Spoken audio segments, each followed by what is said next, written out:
You know, the biggest challenge is often just getting one of these movies made, as I'm sure many people in this audience know. And so I guess that would really be challenge number one. I mean, I really was under the hubristic impression, or misguided impression anyway, that once Edward signed on, we would be in Paul Cotton. And it was an expensive movie to make because of the twins, more expensive than just about, most movies. Certainly, once Edward signed on, the movie was going to get made. It was just a question, would we get to make it the way we wanted to? And then there are always the diversions along the way. I remember one of my favorites was that when I went to go and meet on the Hulk, and we were planning on making Lisa Grass that summer, the Hulk was to be made. And I was, meeting them to play a role where I worked for about 3 weeks, and it was perfectly compatible with being able to do Lisa Grass that summer. And so they basically, in the meeting, said, well, we really think we want you to play the part, and we just got to figure out who our banner is. Who's going to play the lead in this movie? And I said, well, who are you thinking about? And they said, Edward Norton. And there went that year.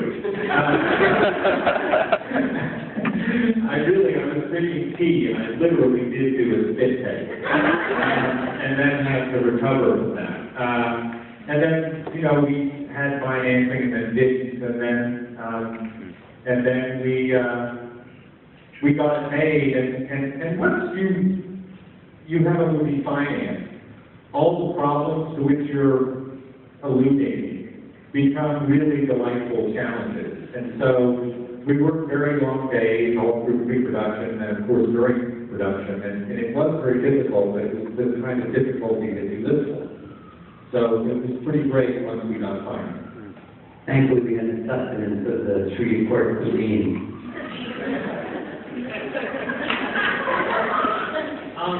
Ed, for all those scenes where you had to play opposite yourself, how was the dynamic of not having a team partner to play off of for you? How did you handle that? I think that I'll sound like I'm being facetious, but I'm really not. I think that most people, at some point in the course of the day, enact both sides of a conversation in their head. Like you just had a fight, or you're going into, say a lot you want to raise, or whatever it is. Everybody scripts both sides of a conversation, and they play them out the way they're hoping that they'll go, or they just had one and they wish they said this or that. And so the act of conversing with yourself is not that weird. And I probably have had a tendency to do it out loud walking down the streets of New York for the last decade.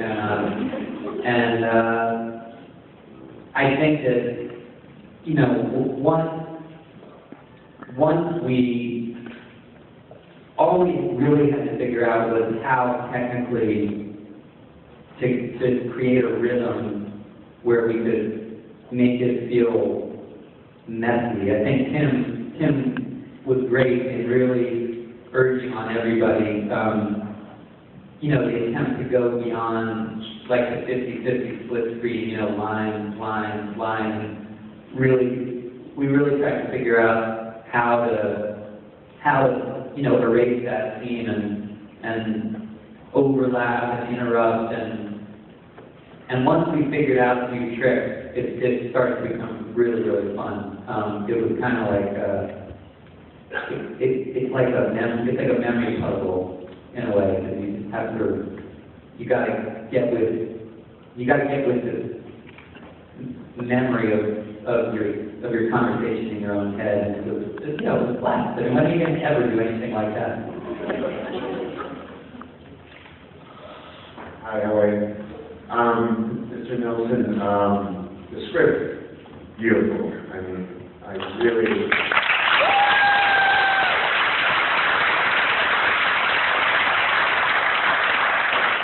That was amazing, how you really went from humor